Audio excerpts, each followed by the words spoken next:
Sustentabilidade Capixaba, o grande encontro ambiental no Espírito Santo. Estamos de volta para trazer mais um bate-papo, mais uma conversa. Dessa vez, ele que é diretor da Secretaria Nacional de Mudança do Clima no Ministério do Meio Ambiente. Com a gente aqui, Aloísio Lopes de Mello. Seja bem-vindo, Aloísio. Obrigada pela presença. Muito Seja obrigado, bem-vindo ao Espírito Santo. Muito obrigado, Carol. É um prazer participar desse evento e desse diálogo super importante, super oportuno. É um prazer. Bom, a gente que agradece. Você já está há algum tempo, né, alguns anos, trabalhando esse assunto. E aí eu te pergunto assim, quais as ações que o governo, tanto os estaduais e tanto o governo federal, tem feito? Quais os impactos da mudança climática, né, que é um assunto que a gente tem abordado? O que está sendo feito e quais são os próximos passos?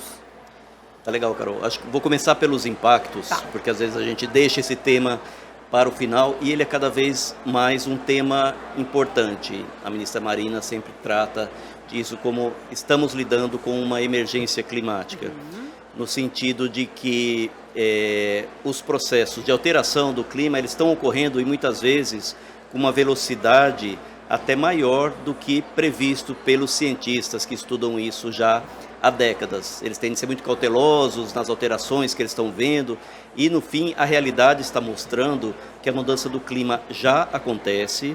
Ela acontece na forma de eventos que ocorrem de uma forma muito intensa, chuvas com volume muito acima do que já foi registrado historicamente e, da mesma forma, né, secas muito longas, ciclones, queimadas, né, em função também de um período longo de estiagem. Ou seja, essa intensificação desses fenômenos está ocorrendo e olhar é que a sociedade brasileira como um todo talvez não esteja preparada para lidar com isso, né? A gente tem uma situação de vulnerabilidades sociais e também nas atividades econômicas, Sim. na infraestrutura, que já existe, né? Já é uma vulnerabilidadi para, vamos dizer assim, os eventos históricos, mas nessa nossa nova realidade, né, de um clima menos, vamos dizer assim, mais intenso, né, e muitas vezes até mais imprevisível, essas vulnerabilidades se tornam ainda mais críticas.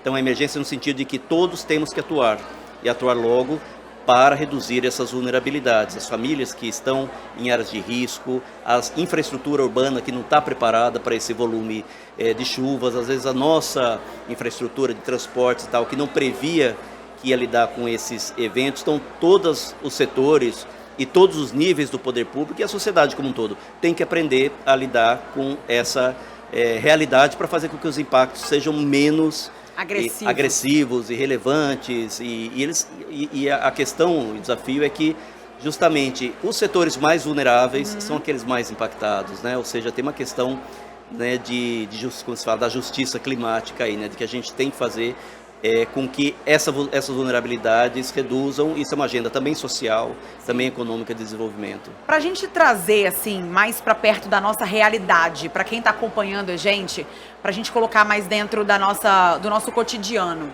o que faz, como o senhor disse, assim, talvez a mudança climática ela está um pouco mais acelerada do que os próprios cientistas dizem, né, eles esperam.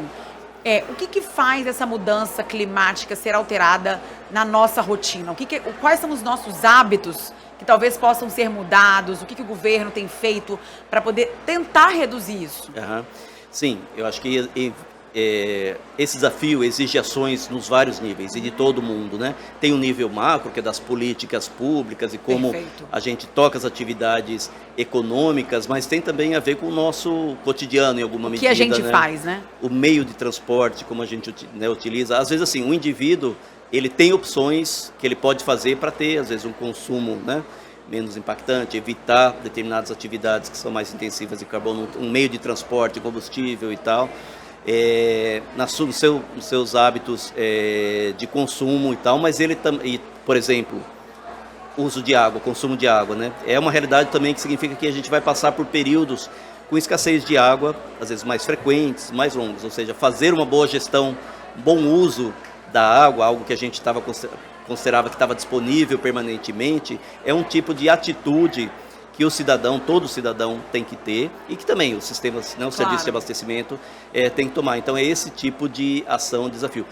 Indo para o poder público local, municipal, né? Como que essas ações, toda a agenda de redução, de prevenção de desastres, mas como se organiza o espaço urbano, né? Como os meios, né? A mobilidade urbana, ter disponibilidade de meios de transporte coletivos que emitem menos de carbono do que o transporte individual. Perfeito. É uma agenda.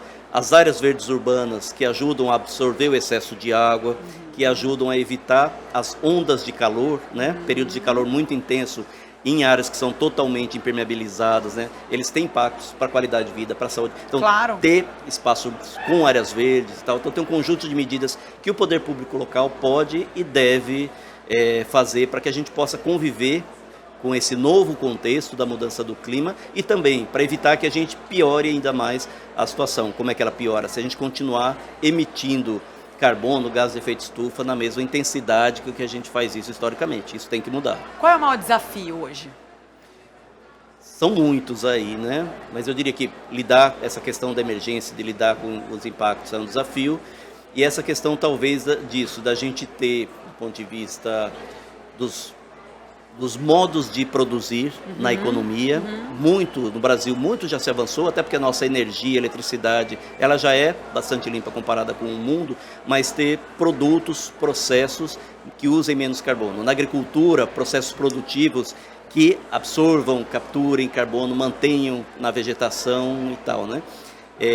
Nas cidades é isso, ter uma infraestrutura que permita a mobilidade, ter equipamentos elétricos que consumam menos energia e nas nossas casas, né, fazer um uso racional não só da água, mas também da energia. Todas essas são medidas que têm que ser tomadas ao mesmo tempo, né? Perfeito. Mas aí eu entro num outro quesito, Aloysio, porque quando a gente fala de tentar e da gente fazer mais, fazer por onde, né, esse consumo ser mais sustentável, aí a gente também tem que falar no investimento. Hoje, por exemplo, não é tão simples e não tão barato você ter atitudes sustentáveis. Por exemplo, a gente vê hoje vários carros elétricos, não são baratos. A gente vê hoje energia solar, energia que tende a consumir menos, não é tão barato. O próprio transporte público, ou até mesmo a agricultura, como o senhor disse, também, talvez você manter um equipamento elétrico custe mais. O que tem sido feito ou pensado também por isso, na questão do custo para essa pessoa? Essa questão de lidar com a mudança do clima e de reduzir emissões de carbono, em grande medida, ela é uma agenda de inovação, de novas tecnologias, novos produtos, novos processos produtivos. Se a gente olhar, por exemplo, energia eólica, ela já foi cara e ela caiu, chegar num nível de custo equivalente a outras fontes e tal. Então tem um processo de inovação que permeia as empresas, né? A pesquisa primeiro, mas depois as empresas e tal, que faz com que essas tecnologias gradualmente fiquem mais acessíveis, competitivas. Perfeito. Mas junto com isso tem que andar o poder público. E o papel do governo é muito importante no sentido de que, e isso foi algo que a gente ouviu hoje aqui no evento, um depoimento tanto do governador Ridio, do Mato Grosso do Sul, como o governador Casagrande aqui. Como, por exemplo, governos estaduais podem direcionar os incentivos tributários, a redução de imposto e tal, para essas atividades que são mais limpas, menos emissoras em carbono e tal. Então, tem um papel muito grande do poder público de fazer com que o incentivo na forma de impostos ou na forma de financiamento no governo federal, a gente tem várias linhas de crédito para essas atividades com menor custo, né, como o Fundo Clima, que é operado pelo BNDES, fazer com que o custo da tecnologia reduza. Então o governo pode contribuir para que essas novas tecnologias se tornem, vamos assim, entrem num patamar de custo compatível, equivalente às demais. Isso é um processo, várias delas, né, já avançaram mais, outras avançaram menos, né? Por exemplo, a eletrificação do transporte é uma que tem já algum incentivo, mas é algo que ainda vai ter que ser, vamos assim, parte de uma agenda, né, de uma prioridade do governo federal, mas também dos governos estaduais ao longo do tempo. É um esforço conjunto porque quando a gente olha o custo, muitas vezes, do custo de adquirir um determinado equipamento e tal, é que a gente não está, e vê que um equipamento sustentável às vezes é um pouco mais caro, não está entrando nessa conta o impacto ambiental do outro equipamento. Tem um custo que não é visível, né? E que não é palpável, que não é né? palpável. Então, as políticas públicas é que têm o papel de ajudar a fazer com que essa vantagem ambiental seja também transformada em termos de custo, né? Seja que mais incentivos na forma de menos, né, impostos mais baixos ou isenções, um financiamento um pouco mais barato para quem produz, para as cadeias produtivas, Sim. mas também para o consumo e tal, fazer com que a gente possa, como sociedade, de fato, fazer o melhor uso, né, das melhores tecnologias, né? A mudança do clima exige esse esforço de todos e é uma pauta do governo federal e também dos governos estaduais. E aproveito municípios. para te perguntar, para a gente encerrar. Hoje, qual é o maior desafio e qual é a maior emergência do governo federal? Olha, emissões de carbono, agora olhando sob essa ótica. O Brasil tem essa característica, a gente, como país, emite muito carbono por desmatamento, que no Sim. fim é uma atividade que não tem um ganho econômico tão diretamente, a não ser atividades econômicas muito mais.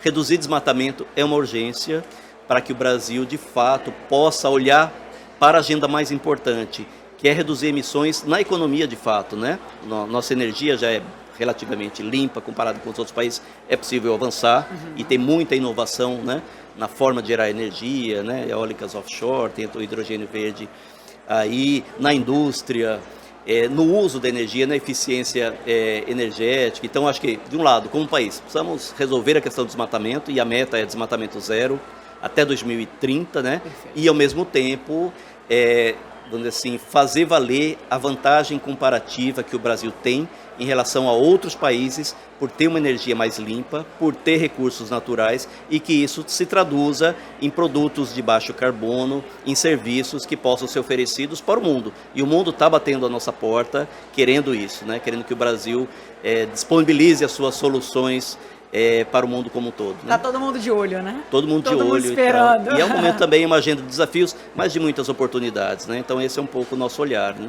Perfeito. Aloísio, queria suas considerações finais para a gente poder encerrar nosso bate-papo e agradecer a sua presença. Eu é que agradeço, mais uma vez, é muito importante esse diálogo. Tem uma ação no nível federal, mas os estados têm um papel importante, o setor privado, a sociedade civil e os governos locais. Então, esse tipo de evento que bota todo mundo junto para dialogar é fundamental para a gente encontrar as soluções, compartilhar as soluções, entender as demandas. Então, eu deixo aqui o agradecimento em nome da ministra Marina, da secretária Ana Toni, da Secretaria de Mudança do Clima, para esse diálogo, o governo federal deixa à disposição. E um convite, a gente vai ter a COP, a Conferência do Clima, que junta lá os 200 países, no final desse ano em Dubai. O Brasil vai ter lá um pavilhão em que o Brasil apresenta para o mundo o que está fazendo, com as suas inovações e tal. Anos passados, às vezes, o Brasil aparecia, né, dividido, um pedaço aqui. A ideia é que a gente esteja...